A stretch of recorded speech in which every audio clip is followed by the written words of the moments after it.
Welcome. My name is Thomas Steininger. I welcome you to Radio Evolve, our webcast for consciousness and culture.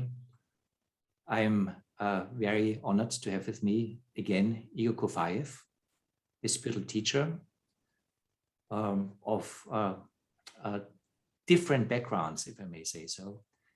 But Igor, first, welcome to our show. And thank you, Thomas. It's great to be here.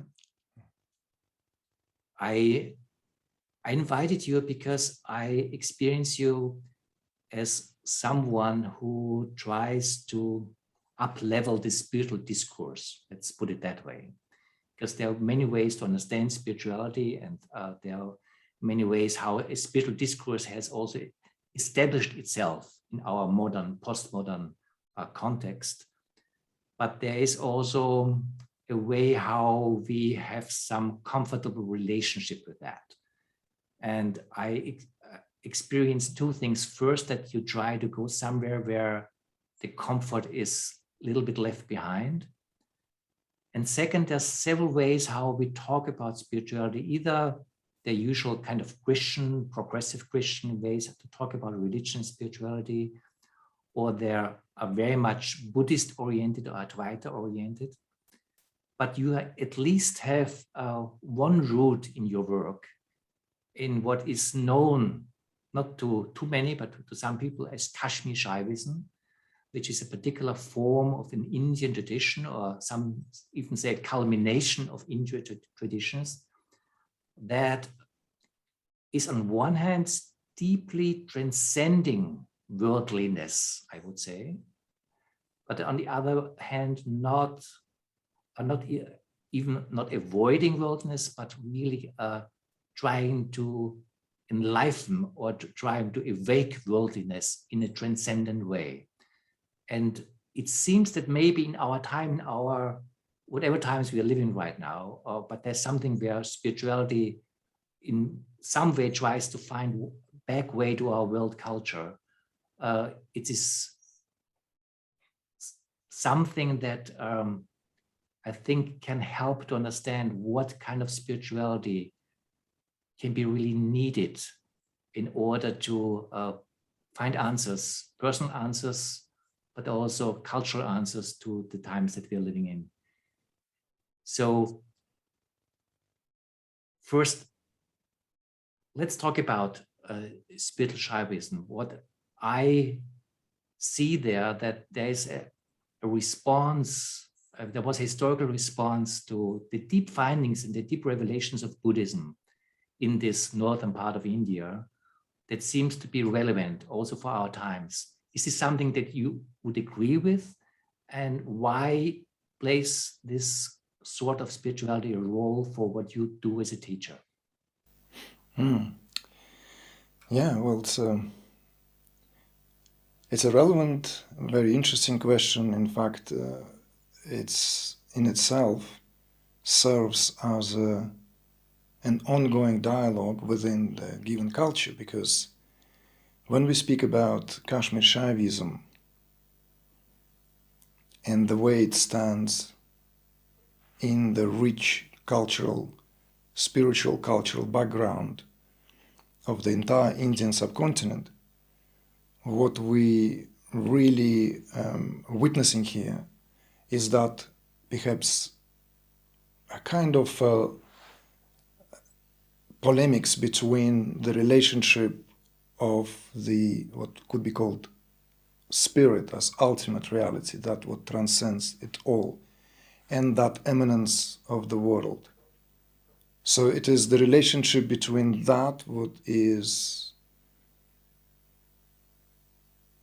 not coming from anywhere, not subject to time and space, something which is all there is, whatever the term then in any given culture may rise in response to define that undefinable, otherwise ultimate reality. And the world manifestation,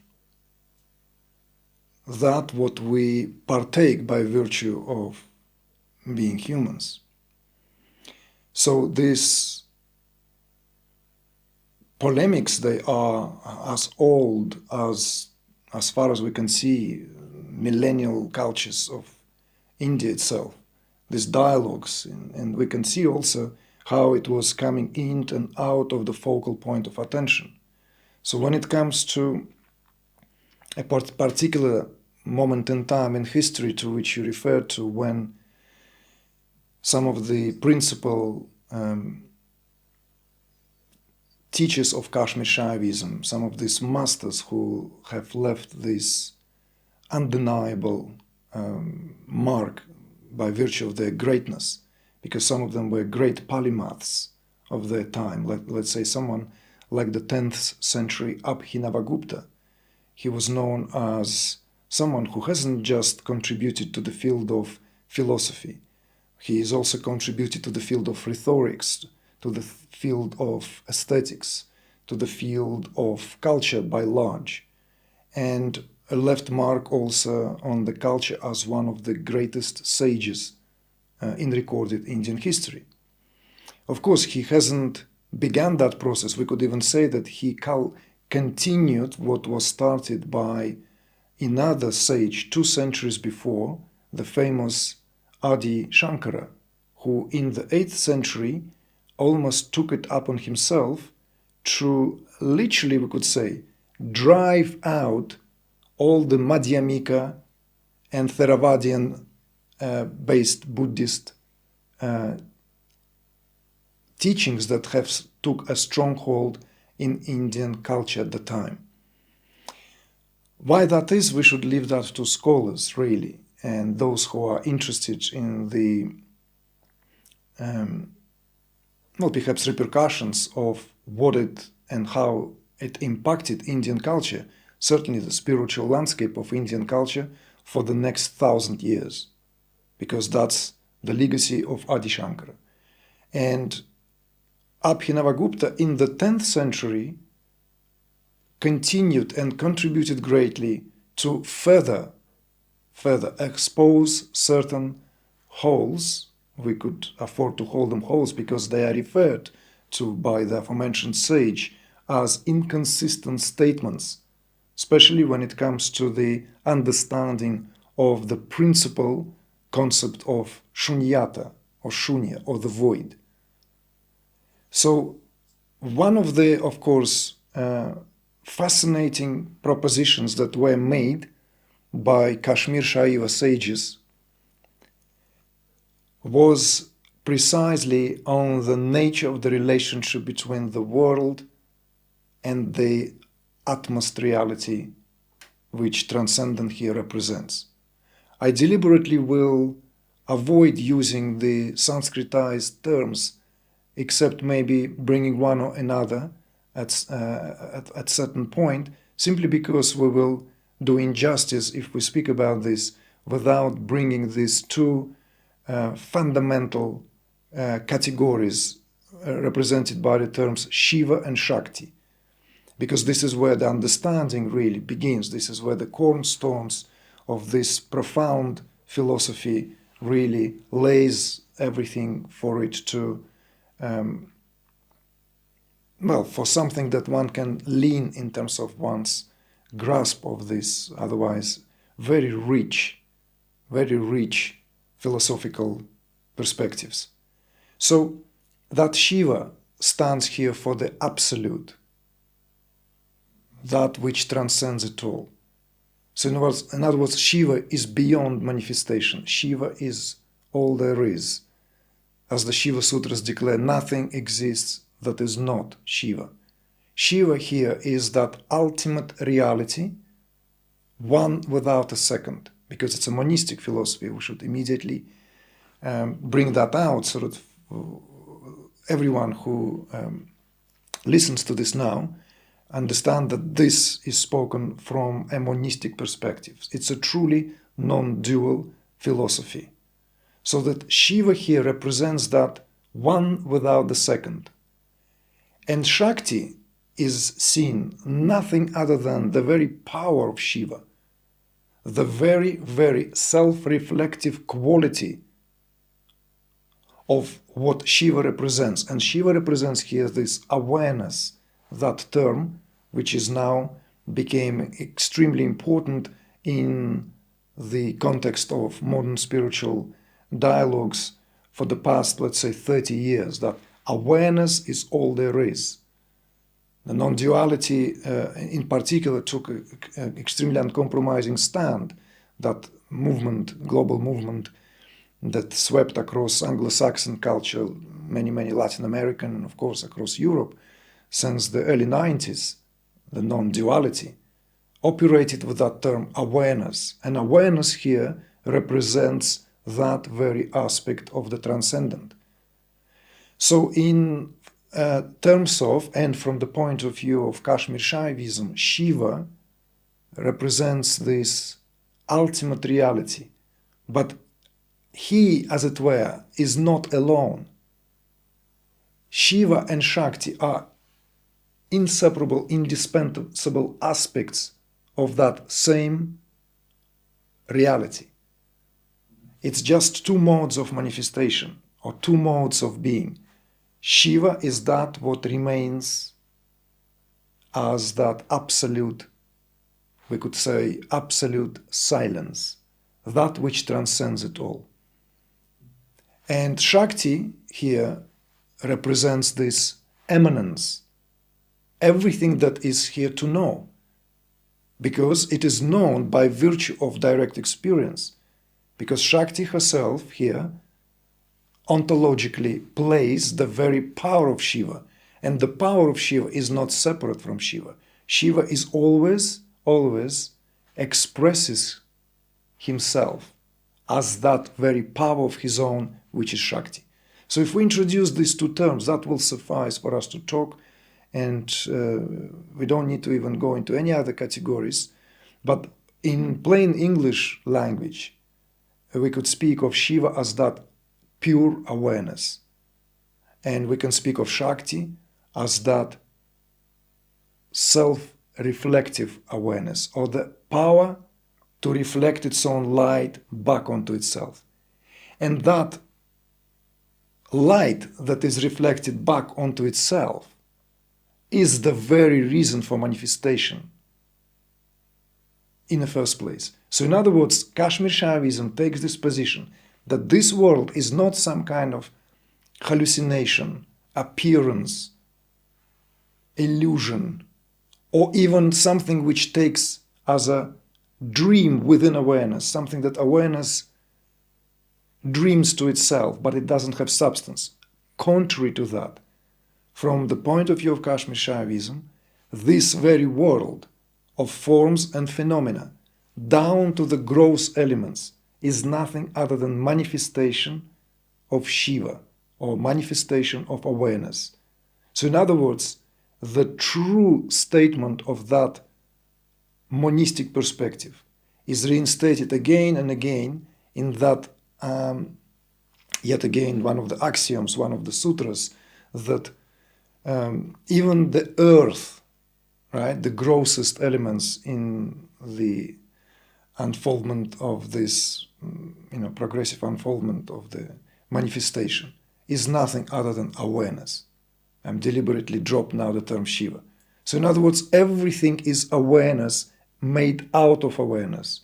All that what we may speak of today in terms of scientific implications of giving it intellectual understanding, it dismisses it all. And paradoxically, this is where the most avant-garde science meets full circle with that same monistic understanding. Because from the point of view of the most avant-garde scientific breakthroughs ushered by the age of quantum understanding of the world, there is no such thing as matter. There is no such thing as things. Nothing is made of nothing. Or nothing that what we perceive here has reality of its own. It's all but emptiness. It's all but that what we speak of as awareness, if we are to give that positivistic perspective. Of course, maybe I'll just take a breath for a moment, but to go back to what you were saying, the position that Kashmir Shaivism took was extraordinary because it proposed simultaneously, as it was espousing some of these inconsistencies in the teachings present in Madhyamika and Theravada schools of Buddhism, it also brought to question the very postulates that Adi Shankara, the aforementioned polymath sage Adi Shankara, came up with, who is known as also someone who crystallized Advaita Vedanta into what we know it to this day. So that created these two streams, two philosophical streams, or two embankments, whichever way we want to look at it, of the same river of wisdom when it comes to Indian spirituality. And Kashmir Shaivism ran in parallel, but it exalts a very different perspective on the world. Not only it reconciles that irreconcilable aspect of how can this reality sit in opposition to the absolute, but it reinstates this that there is no such thing. You see, it's only awareness.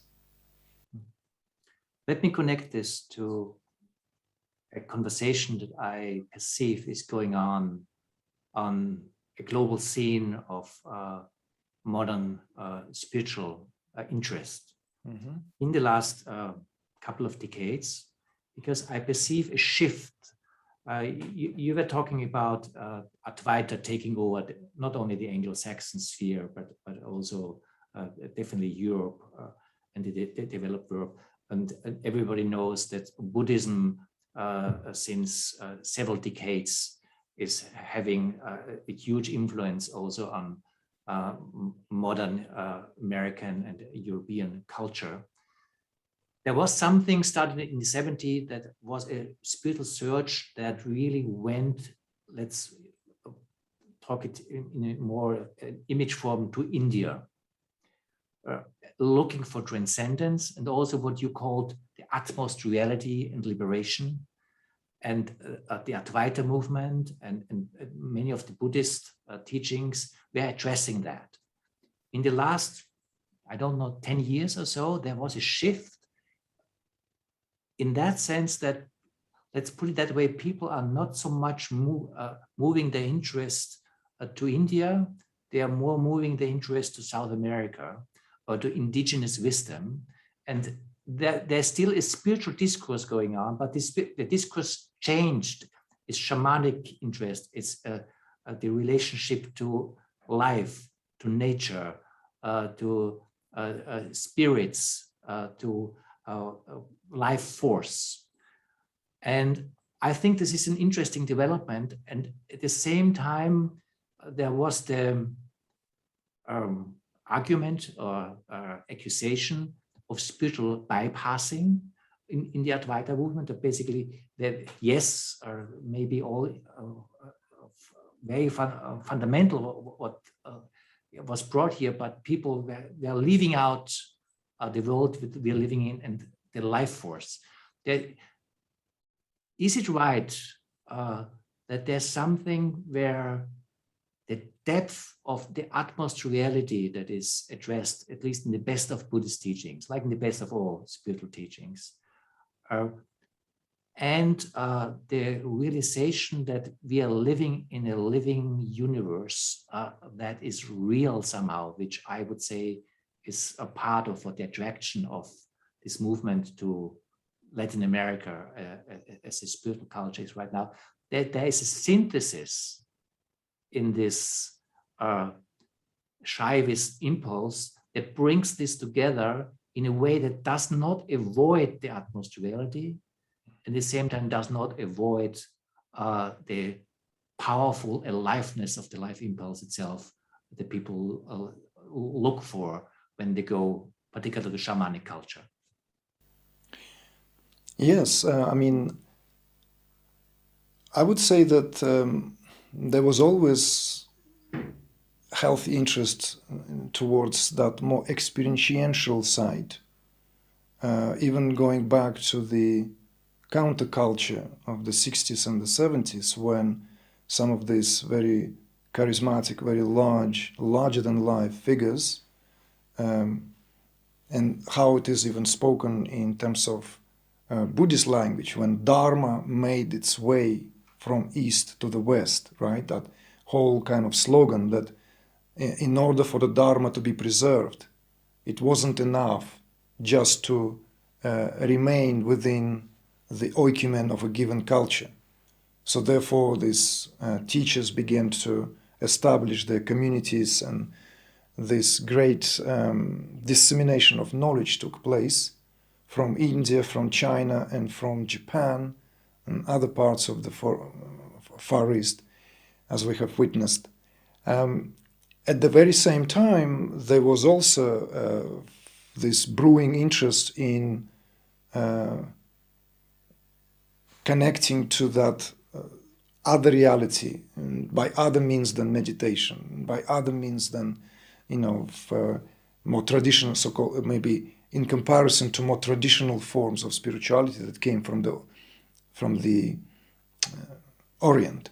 So we know that Timothy Leary was conducting experiments with all the psychedelics on a really organized level. A group of young people partook in that experiment at the clinical level.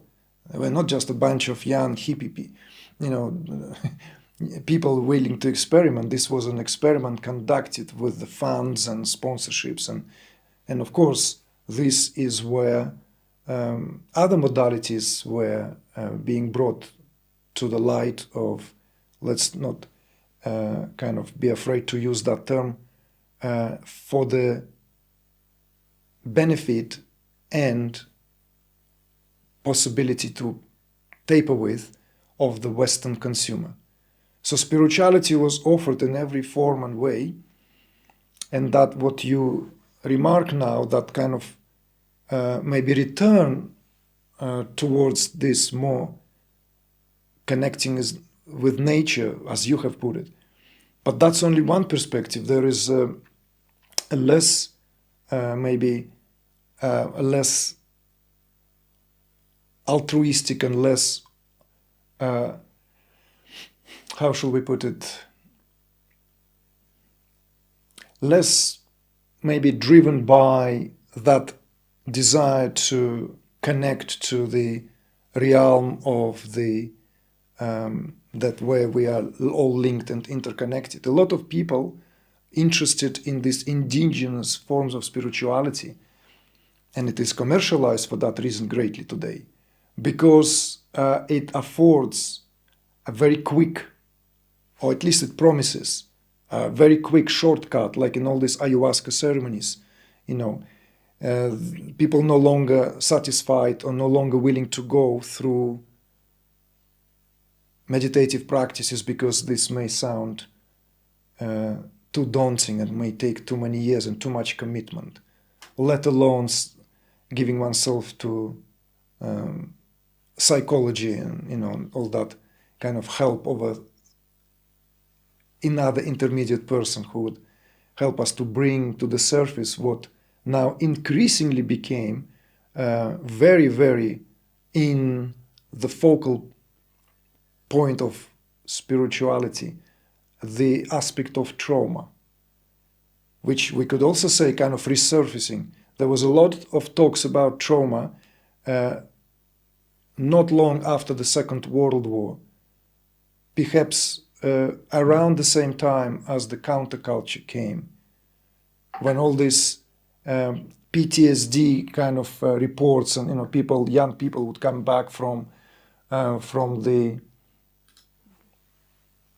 combat, from the war zones, refugees, people who have suffered tremendous kind of impact of this.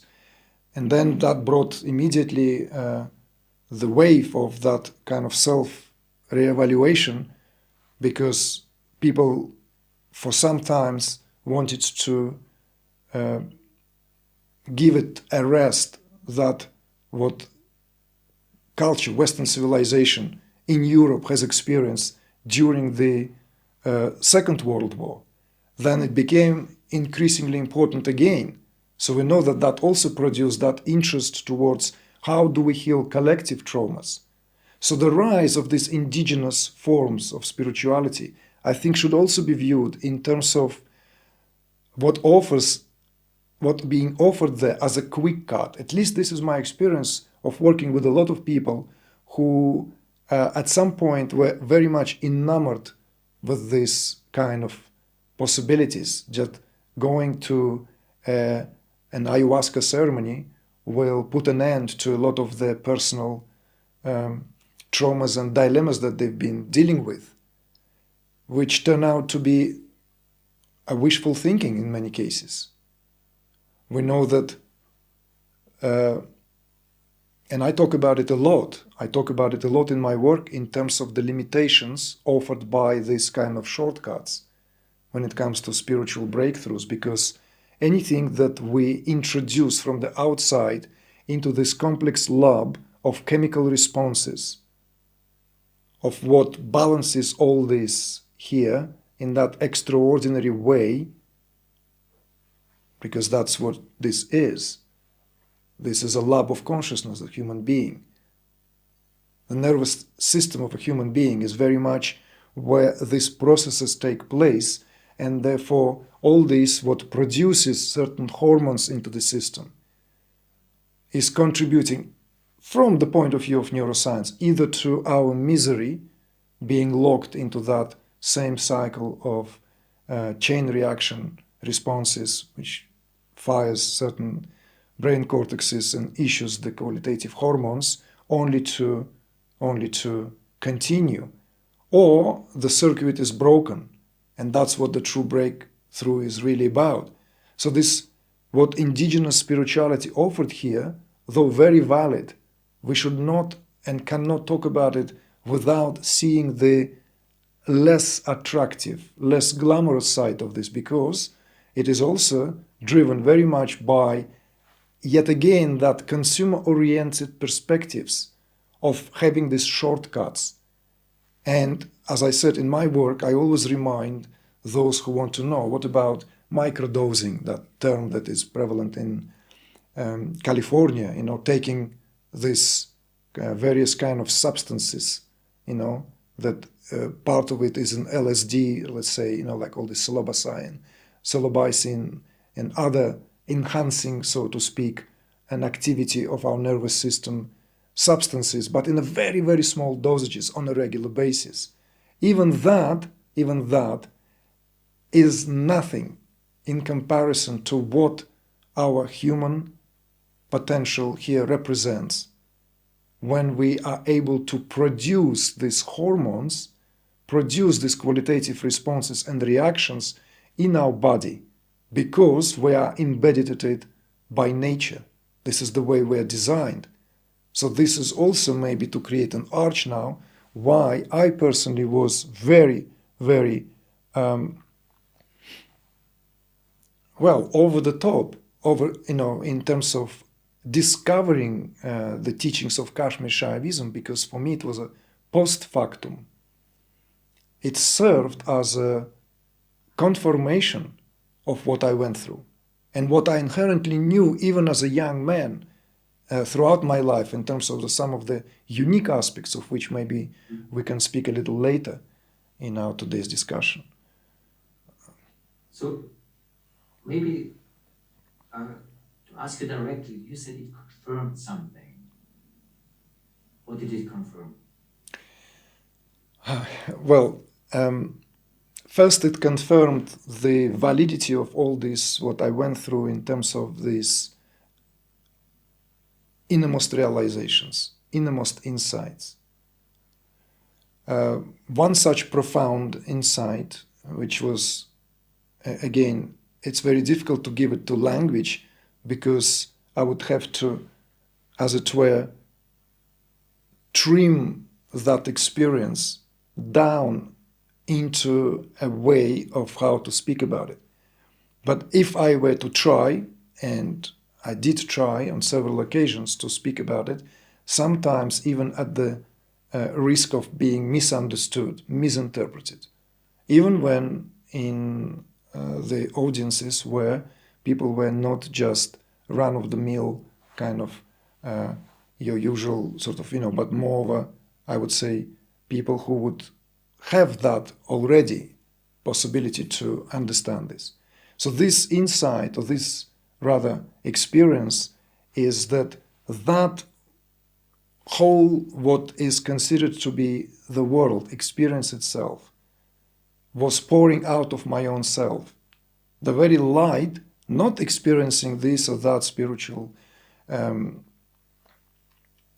what can be spoken of in terms of rich, or what rather falls under the category of rich spiritual experiences, profound revelation of inner sounds, inner lights. No, but at some point, the very light which becomes the world was pouring out of my own self. So in other words, it wasn't witnessing the light. It's not partaking in the light, seeing light here, light there, but actually experiencing that an utter outpouring of the light which was outpouring from my own self. So in other words, that centrality of the I, the centrality of that pure subjectivity of which I begin to speak more now these days. For many years, I kind of avoided to go directly into this. That pure subjectivity was realized directly. And against very often very perplexed spiritual perspectives on what that I represents here. That I, which stands here for the utmost realization of one's essence. Because in some perspective, that I meant to be dropped away. That I meant to go somewhere. So there was this still a dilemma. There was this question mark. If the I meant to go, then whom this experience happened, whom this, all that what was realized. And when I found this confirmation, very simply stated by these sages in some of the crucial expositions which lay the very foundational grounds of the teachings of Kashmir Shaivism, it confirmed there and then. In fact, in the critical analysis of Madhyamika, it is Abhinavagupta who very simply delineated that there is nothing other than experience. Every experience is made out of subject experiencing object. In other words, that would stand there as a supreme Trika Shaivism. The Trika Shaivism is a scholarly term for Kashmir Shaivism. That trinity without which there is no experience. That trinity made of the observer, observing, and observed. And consciousness here undergoes that fragmentation for the sake of experience. And I is the only agency that remains in the ultimate realization.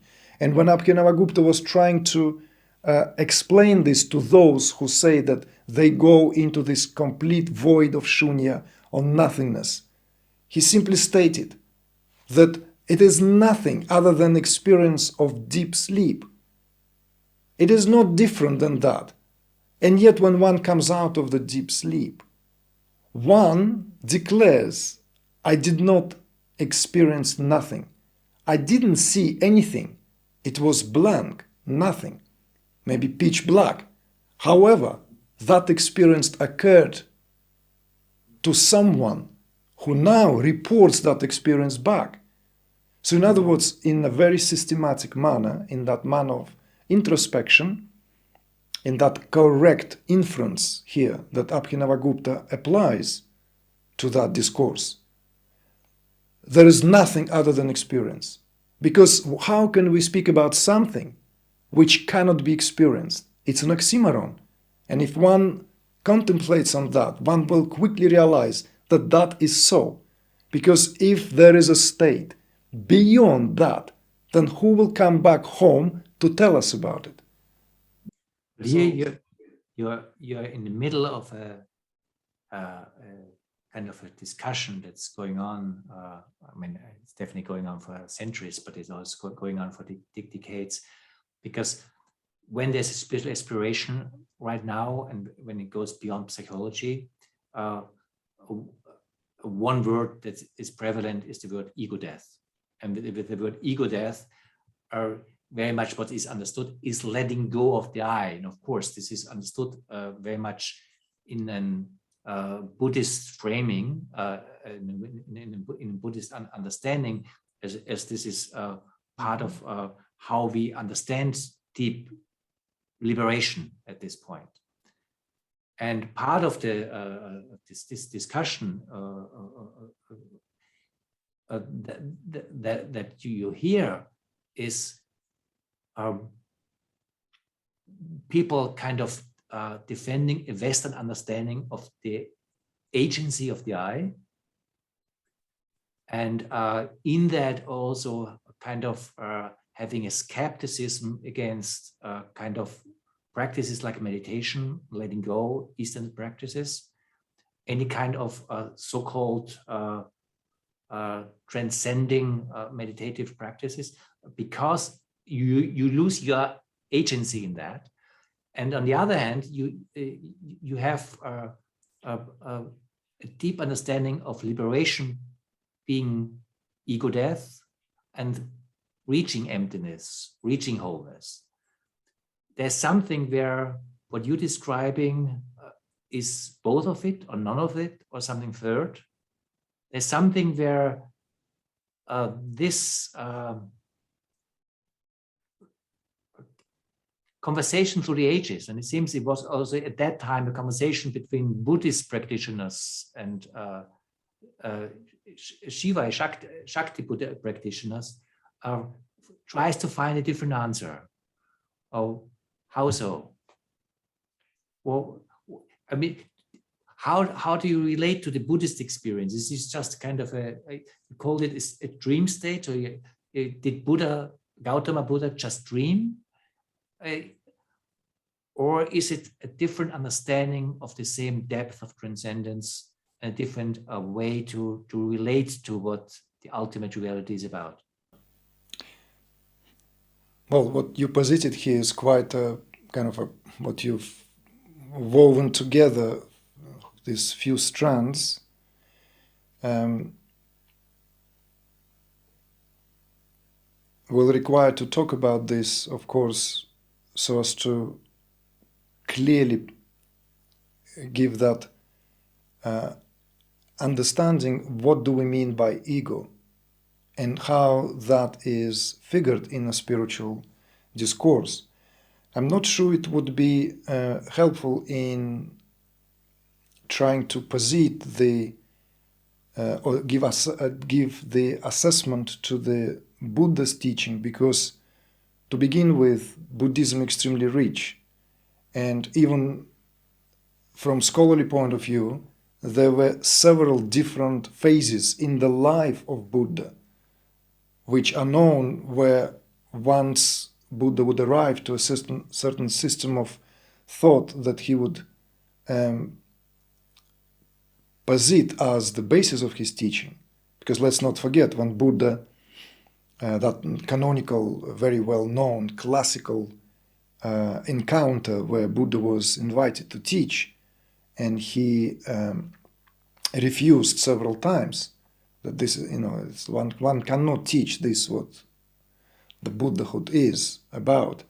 In other words, nobody will understand. And that a legend goes, so that the whole mythology surrounding it goes, that there was this almost convincing him. So what if out of entire village or entire 10,000 people, only 1,000 people will understand. He said, no, 1,000 people will not understand. What about, and so the number will go down, narrower and narrower. So finally, what about if out of 100 people, only one person will be able to understand? Would you teach? And then, of course, we know that moment of a repose and kind of decision making. Okay, well, maybe for the sake of just one, it's worth doing. In other words, it's worth doing because that's what it is really about. But then, inevitably, realizations of that kind would need to be dressed into formal teaching. So we know during the lifetime of Buddha himself, teachings undergo transformations, often at the cost of departing from the previously held forms and doctrines. Buddhists may even argue to this day at the level of the scholarly argument of what may comprise and consist of the authentic and real true teachings of Buddha. And I may be kind of on a thin ground here to speak about this because I'm not a scholar and I don't even consider myself to be fit to speak about this, because this is not really my primary interest. However, Buddhism, and it is known to all, scholars and non-scholars, operates with that concept of non-self. And that concept, that concept of non-self, is not at all something which came with Buddha. That concept of non-self can be traced throughout the entire spectrum of all Indian things. All systems of Indian philosophy throughout the time had this concept of the non-self. There is the position that Buddha took, we could say, was radically different to that Atma, that what stood for the soul, that Atma. But it does not mean that he denied the teachings that existed before him. We know that Buddhist teaching was simply a response to the necessity of time to purify that field, perhaps from making the teaching exclusively in the hands of the custodians, in the hands of the Brahmin caste, to open it up. In the same way, the popularity and widespread of tantric teachings were revolutionized and changed the spiritual landscape of India back in the days, because that very same principle of democracy that Tantra propagated, that everyone is Shiva, therefore there is no such thing as being defined by caste, which is very strict when it comes to the understandings of a more orthodox branches schools of Hinduism. So therefore, going back to now what that concept of ego stands here for, there is a term among spiritual teachers, if you will, and there's a kind of a way of how it's spoken, let's say, behind the scenes, when it's simply stated as his or her teaching doesn't go beyond the ego. What does it mean is that the teaching of so-and-so doesn't progress beyond pointing towards the ego or limitations of the ego. But ego in itself never held accountable for the calamity of ignorance. This is a gross misrepresentation of any teachings. Ego in itself is nothing other than yet another term invented to point towards something. It may be extremely helpful in certain initial phases and stages of spiritual evolution. Simply to someone who is a complete layman. There's a gathering, let's say, taking place on a veranda, and someone passes by and catches few lines and drops the daily activity, comes to partake in that. Maybe they need to hear something about the ego simply because that may drive some truth home. But when the ego, or emphasis on the ego as a limitation, is being brought again and again, this is counterproductive. Because ego is not at all what here causes this sense of separation. This is not a correct perspective. And therefore, Kashmir Shaivism, and not just Kashmir Shaivism, in fact, there are many spiritual traditions and schools where ego is viewed in a different terms. It's simply part of that whole conglomerate, the whole setup. Even the orthodox schools of Indian philosophy, which deal with the concept of intellect, ego, mind, and five senses, altogether comprises the so-called eight. They don't speak about the ego as being the scapegoat of why we find ourselves in this calamity of a life rendered on our experience and our sense of well-being being impeded by that limitation of the ego. Not at all.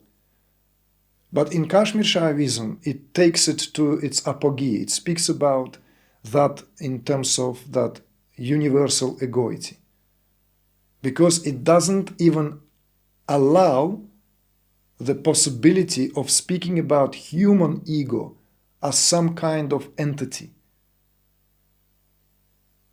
Because one of the postulates of Kashmir Shaivism is rooted in the understanding that Jiva is Shiva. In other words, individual is absolute. Individual is already an absolute. So that perspective, the ego here is not a fixed reality of our perception, but it's rather a membrane of our identity. Let me reinstate it. In other words, it's not something there as an agency fixed within that if we are dropped that, or if that dies somehow, then we are opened up to the marvel of that total freedom.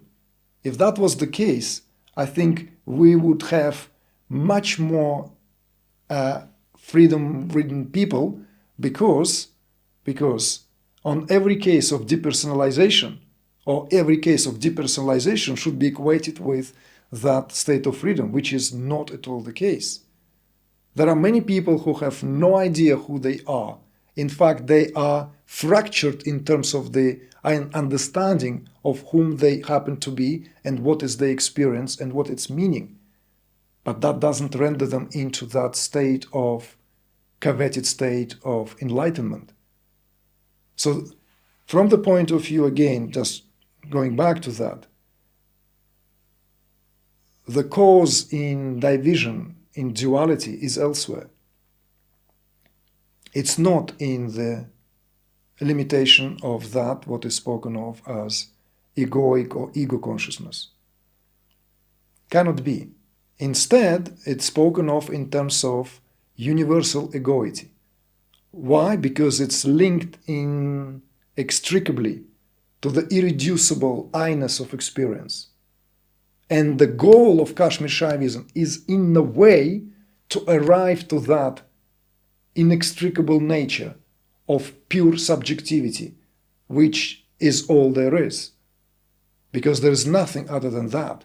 There is no other experience. Everything is only experienced firsthand here. It cannot be someone else's experience. It can only be experienced firsthand. And all there is that experience. All there is this dynamic tension between subject and object. So ego being blamed and kind of haunted and gone after in modern day spirituality is a kind of a peculiar thing that happened, in my view. It just happened. It's just happened. Maybe some key speakers, teachers in not so distant past stressed that, and it took its hold. But on the other hand, if you go to other spiritual circles where that was not so, you would not find it to be at all a predicament. The spiritual emphasis and work lays elsewhere. So therefore, in my work, I always posit people very quickly so they don't waste energy at locking their horns, as it were, with that which in itself is not a predicament. so as to free energy for it to work elsewhere. Igor, thank you very much for this conversation. It's a great pleasure, Thomas. I really enjoyed it. Thank you. Thank you for inviting me and for suggesting this topic.